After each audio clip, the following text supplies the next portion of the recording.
Infinity Train Book 4 was designed to be a lighter season in between the darker installments of Book 3 and Book 5. But since Cartoon Network pulled the plug while they were working on the aforementioned 5th book, we're left with a weird taste in our mouths, due to a very open plot thread presented to us throughout the season: Amelia's takeover of the Infinity Train. You see, Book 4 was also designed to run concurrently with Book 5, meaning the moments where Ryan and Mingy's journey intersects with Amelia's conquest were meant to be teases of scenes we get the full context of in what came next. But since we're currently in a position where we can only campaign and show our support for more Infinity Train, hashtag finished Infinity Train was a smash hit by the way, let's just work with the pieces provided to us in order to complete the puzzle. You see, 3 key moments in Book 4 managed to convey a lot about Amelia and One's dynamic back in the 80s, and actually paint Amelia's decision to overthrow One in a different light than what we were led to believe from before. So in today's video, I want to run through these select scenes in Book 4,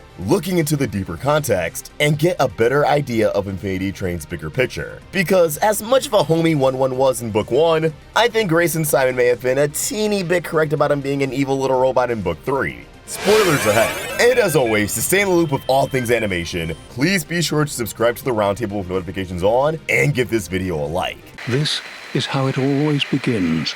The first episode of Book 4, The Twin Tapes, which is probably the best opener for any season of the show, concludes with the revelation that the emotional roller coaster between friends we've embarked on for the last 10 minutes has actually been a tape being processed by the porters as they assign Ryan and Mingy their linked numbers. Observing this process with One is none other than a younger Amelia Hughes, prior to her takeover of the train. As the two discuss the linked numbers, One explains that his algorithms are designed to account for anything to happen on the train, inspiring Amelia's plan to recreate Ulrich, securing her old life on the train. So first things first, this version of One seems to behave in a similar manner to One towards the end of the episode, The Unfinished Car, where Glad One and Sad One cease to be, and instead, a singular personality surfaces, voiced only by Jeremy Crutchley, in a much more stoic manner. I have to help put things in order. It wouldn't be like this if I had just been better.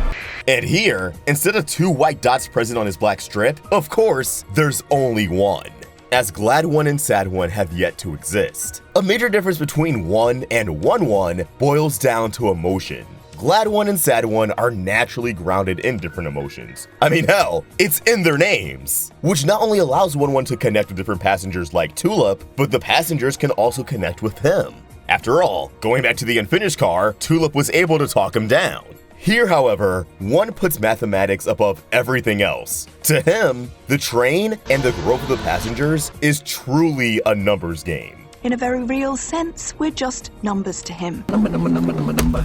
One's also clearly detached from the value of life, judging by how he presents the Infinity Train as an ultimatum. You either work through your problems and grow, or you die on the train. Let's also take into account how nonchalant One was towards endangering life on the Unfinished Car in Book 1 when trying to fix the car, paying no mind to the screams of terrified denizens. And technically in Book 3 when ejecting the car, not only endangering the denizens, but Simon and Grace. Simon specifying that cars with passengers in it aren't supposed to shift. And of course we can't forget One nearly siding with C's solution of killing Lake and Jesse, instead of going through the difficult motions of solving the problem. He can't save her if there's nothing to save! Just help me sand her! Yeah, that would solve things. It's reasonable to suspect that One was designed with somewhat sinister intentions. At the very least, said intentions was either an oversight or viewed as a necessary evil. And then there's Amelia. Why is she here? Why was she working with One before overthrowing him? Considering Ryan and Mingy serve as the catalyst for Amelia's inspiration, I find it unlikely that she was always planning to get close to One for the sole purpose of stripping him of his power. In fact, I think Amelia formed a partnership with One because she genuinely wanted to learn about the train. Let's not forget, Amelia graduated with a major in engineering, so something like the Infinity Train is going to greatly fascinate her. On top of this, Owen said one of the many revelations in Book 5 was going to be the discovery of how the train selects its passengers on Earth. This is important because the Infinity Train typically abducts humans at a crucial point in their life, especially when it's life or death. Tulip ran the risk of freezing to death, while Amelia was mysteriously heading towards the top of a building of her university when the train removed a part of the roof.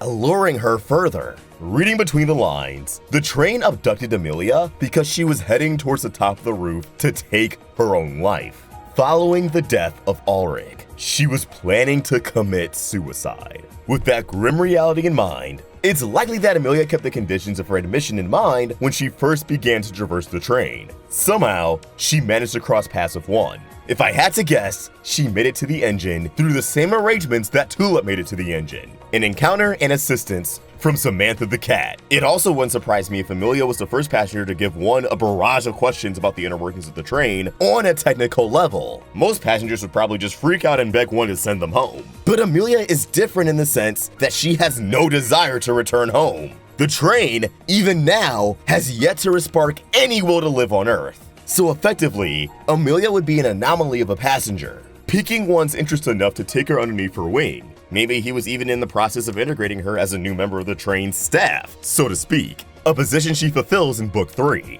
With the idea of reviving Ulrich through the train's technology being planted in Amelia's head, however, it wouldn't be long before friction occurred between the two. This is a train-wide announcement. This takes us to the first train-wide announcement in Book 4, found at the end of Episode 5 and going into Episode 6, the Astro Q car and the party car. In the midst of their terrifying journey, Ryan and Mingy are disoriented by the train's sudden lag as everything around them comes to a glitching halt. A steward arrives into the car and plugs itself into the designated outlet, switching into speaker mode as the fire in its eyes and mouth shut off. One's voice coming through from what we can assume to be the engine. One announces that all passengers are granted their belongings once more, ending the conforming dress code that likely existed since the dawn of the train, although the passengers' boots remain firm and strapped in. What's telling is that One hesitates after this announcement, briefly slipping to the cadence of Glad One as he goes, That's all. Shortly afterwards, we can hear Amelia's voice in the background, being picked up on the steward's voice recognition. Amelia affirms that One is making a good decision, as passengers will be able to individuate. But before we can hear the rest of her thoughts on the decision, the broadcast ends and the steward leaves. The quick slip of Glad One has me suspect two things that could have gone down. Scenario number 1. Amelia has tampered with One's software. It's possible that Amelia's partnership with One could have been centered around Amelia learning more about the train, while One learns more about humans. In order to better understand humans, Amelia could have put her engineering skills to the test and attempted to rewire One in order for him to learn empathy and other basic human emotions, appeasing him enough to restore individuality to the passengers of the train. And then there's scenario number 2. The act of granting individuality caused One to experience some individuality himself. I think One and Amelia definitely could have had a serious conversation off screen that really got One thinking about the intricacies of humanity, a conversation that transcended his programming and caused a glitch, bringing out emotion. They hinted at something similar to this in the Unfinished car, when One resets after his big talk with Tulip. Hello, I'm One. It's possible that the steward's broadcast shut off abruptly because One experienced a similar reset after giving such a big gesture to the passengers of the train. Either way, I think Amelia did this to not only help out those on the train, but also to lay the groundwork for reviving Ulrich. One thing we haven't really seen on the Infinity Train, until the likes of Hazel, is a denizen that fully emulates a human. Because of this, I imagine the train would need different human qualities to pull from in order to successfully create a clone. This is harder to pull off if everyone's wearing the exact same thing, but with their individuality restored, suddenly, the train has a bigger frame of reference to pull from, allowing Amelia to keep tabs on any passengers who may have happened to have, say, I don't know, blonde hair, glasses, a black hoodie, so on and so forth. The many pieces that can help make up Ulrich's physical appearance. Hello! New announcement!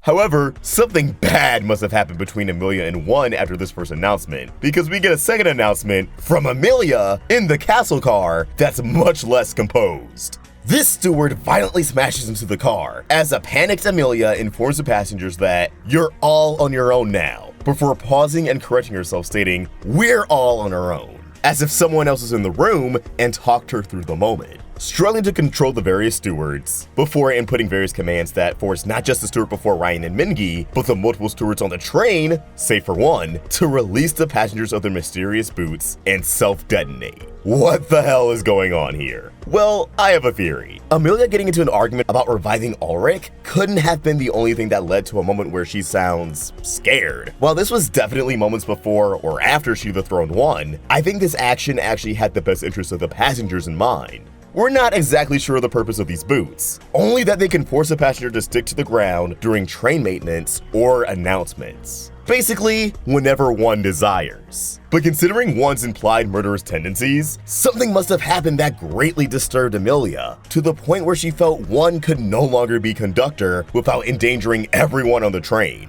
This is why in book 1, she tells Tulip that she was trying to keep One at bay, and why she went through hoops to stop him from becoming conductor again in the first place. He's truly dangerous for reasons we don't fully comprehend. So in order to ensure One wouldn't hurt anyone else, she effectively removed him from power by stripping his control over the passengers. Not only scrambling his brain in the process, but disabling the train's passenger boots and detonating all but one steward, in order to ensure One couldn't hop into another one. From there, Amelia would rewire the steward to obey her orders, taking over the train and overseeing the passengers from there. Amelia is not much of a malicious antagonist in book 1 as she was made out to be. It's clear to me, after seeing One in action and picking up on the details in each season, that we do not have the full story. Alas, if we do get to book 5 and get the bigger picture of the story, it'll be a while before we see it on our screens. But in the meantime, don't give up. Keep talking about Infinity Train, keep watching, keep sharing, keep speculating, and we'll do the same.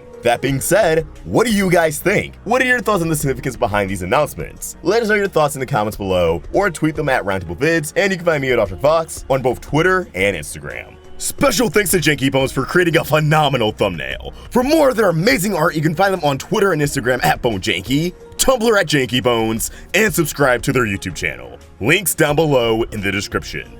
And if you enjoyed this video, please throw a like and subscribe to the Roundtable for more great cartoon content. Thank you for watching, and I hope you have an awesome day. Fox, signing out.